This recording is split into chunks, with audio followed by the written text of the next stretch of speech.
नमस्कार। प्रस्तुत है आज का चिंतन। चिकित्सा विज्ञान की आधुनिक खोजें मानव शरीर की छानबीन करती हुई मन और अंतःकरण के छोर तक जा पहुंचती हैं। आज मनोविज्ञान भी चिकित्सा विद्या के विद्यार्थियों का एक अध्ययन विषय होता है। आज वैज्ञानिक चिकित्सक एक स्वर से यह मान रहे हैं कि शारीरिक रोगों में अच्छा खासा हिस्सा मानसजन्य रोगों का होता है।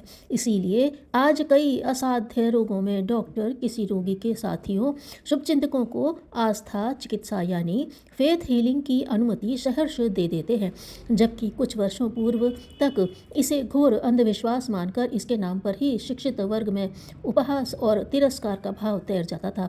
इसका कारण मात्र यही है कि अब पुनः मनुष्य की आस्था को उसे प्रभावित करने वाली सबसे बड़ी शक्ति माना जाने लगा है। रोगों की आस्था यदि किसी स्थान या व्यक्ति अथवा क्रिया विशेष के प्रति गहरी हुई तो उस पर उसका लाभदायक प्रभाव अवश्यंभावी है।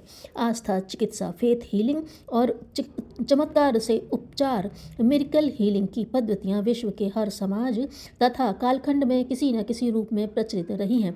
प्रत्येक धर्म और संप्रदाय में पूजा व आस्था के कुछ प्रतीक होते हैं। प्रतीक पूजा और आस्था पूजा के तत्व भारत समेत संपूर्ण Asia, Europe, Africa, America, Australia हर कहीं पाए जाते हैं। विज्ञान और प्रौद्योगिकी की आज की सर्वाधिक विकसित स्थिति वाले देश अमेरिका में इन दिनों पुनः फेथ हीलिंग अधिकाधिक लोकप्रिय हो गई है। मनोविज्ञान द्वारा व्यक्ति के अवचेतन मन की शक्ति का प्रतिपादन और वहां जमी आस्थाओं के आश्चर्यजनक परिणामों के विश्लेषण ने इस प्रक्रिया को तेज किया है। रोगों के दो वर्ग हैं, शारीरिक और मानसिक। पहले को व्याधि और दूसरे को आधि कहते हैं। खांसी, सर्दी, दमा, कब्ज, मधुमेह जैसे रोग स्पष्टतः शारीरिक होते हैं, जबकि सनक, विस्मृति, विसंगतियां, उलझनें, कुंठाएं, मूढ़ता, उन्माद आदि मानसिक रोग हैं। शारीरिक रोग भी प्रायः मानसिक अस्त व्यस्तता के ही परिणाम होते हैं। यदि ऐसा न भी हुआ, बाहरी कारण से रोग हो गया तो भी उसकी पीड़ा व्यथा मन को ही सहन करनी पड़ती है। चिकित्सा क्रम में यदि मन ही हार मान बैठे, हिम्मत ही टूट जाए तो शारीरिक शक्ति ढीली पड़ जाती है और जो प्रकृति भीतर ही भीतर रोग को दूर करने का काम कर रही होती है उसकी प्रक्रिया धीमी पड़ जाती है। आस्था चिकित्सा से व्यक्ति के मन में नई आस्था, नए विश्वास का संचार हो जाता है। तब उपचार से शीघ्र आराम मिलता है। यदि रोग मानसिक ही हुआ तब तो आस्था का संचार उसकी रामबाण औषधि सिद्ध होने वाला ही है। इस तथ्य को समझने पर स्पष्ट हो जाएगा कि आस्था चिकित्सा वस्तुतः कोई बाहरी चमत्कार नहीं, वह आत्मशक्ति का ही स्वाभाविक चमत्कार है। जन सामान्य अधिक अंतर्मुखी नहीं होता, अतः वह अपनी ही आस्था के इन चमत्कारों को बाहर आरोपित कर देता है। आस्था मस्तिष्क के ऊपर ऊपरी परत से नहीं, चेतना की मूल प्रवृत्ति के मर्म स्थल अंतःकरण से संबंधित होती है। इसीलिए बौद्धिक रूप में बाहरी आस्था केंद्रों में विश्वास न करने वाले तथा इन्हें अंधविश्वास मानने वाले प्रबुद्ध लोग भी किन्हीं विशेष संकट के अवसरों पर इन आस्था केंद्रों से लाभ उठाते देखे जाते हैं। उनके अंतर्मन में जमी आस्था की गहरी परतें ऐसे मौकों पर प्रभावी सिद्ध होती हैं। प्रत्येक व्यक्ति के व्यक्तित्व का मूल स्रोत आस्थाओं में सन्निहित रहता है। इसी आस्था केंद्र से उमंगों और इच्छाओं का उद्भव होता है।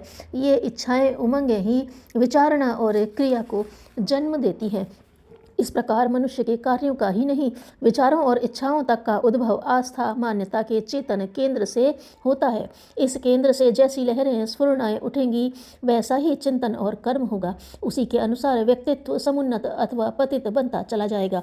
उन्माद, विस्मृति जैसे असामान्य लक्षणों की ओर तत्काल ध्यान चला जाता है, किंतु अनैतिकता, छल, प्रपंच, बेईमानी, अश्लीलता, अनाचार की प्रेरणाएं भी मानसिक विकृतियों का ही परिणाम है। ये विकृतियां आस्था केंद्र में घुसी विकृति का ही परिणाम होती हैं। इसीलिए आस्था केंद्रों, प्रतीकों, पूजा स्थलों से मिलने वाला वह लाभ बहुचर्चित रोगों के उपचारों से कई गुना अधिक है, जो मनुष्य के भीतर सद्विचारों, सद्भावनाओं को जागृत करता और बढ़ाता है। अच्छे पवित्र विचारों तथा उत्कृष्ट भाव संवेदनाओं को प्रवाहित करने की आस्था केंद्रों की सामर्थ्य ही उनकी वास्तविक विशेषता है। आस्थाओं के भले और बुरे दोनों ही रूप होते हैं। वे विरोधात्मक भी होते हैं। हैं, निषेधात्मक और विधेयात्मक भी। आस्था व्यक्ति में उत्कृष्ट विचारों, पुण्य प्रवृत्तियों और श्रेष्ठ उदात्त भावनाओं को जगाती बढ़ाती हैं। निषेधात्मक आस्थाएं आदमी में निष्क्रियता, निरुत्साह, परावलंबन, मिथ्या भय, अविवेक और संकीर्णता को बढ़ाती पोसती हैं तथा क्रूरता तक को प्रोत्साहन देती हैं, क्योंकि संकीर्णता का अनिवार्य परिणाम क्रूरता होता है। विधेयात्मक श्रद्धा उत्कर्ष के नित नए आधार प्रस्तुत करती है। निषेधात्मक श्रद्धा पतन की ओर तेजी से धकेलती है। शकुन विचार, प्रेत चर्चा, गृह दशा विचार पहले उत्साह और प्रेरणा प्रदान करने के लिए फैलाए गए थे। यह उनकी उस समय की चर्चाओं के ढंग से पता चलता है। अब इन्हीं का उपयोग मूढ़ता, निकम्मापन, अंधकार, आलस्य और प्रमाद पर निर्भरता फैलाने के लिए किया जाता है। अनेक ज्योतिषी और तांत्रिक इन दिनों मनुष्य की इसी श्रद्धा का दोहन कर उसमें निषेधात्मकता बढ़ाते हैं। यह आस्था ही शक्ति क्षमता का दुरुपयोग है, जबकि संत महात्मा, साधु, ब्राह्मण, महामानव व्यक्ति की विधेयात्मक आस्था को, उसके प्रसुप्त देवत्व को जगाकर उस शक्ति का सदुपयोग करते हैं। डाकू को महाकवि, वैश्या को विदुषी, धर्मनेता तथा युद्ध लोलुप सम्राट को शांति सद्भाव का अग्रदूत बना देते हैं।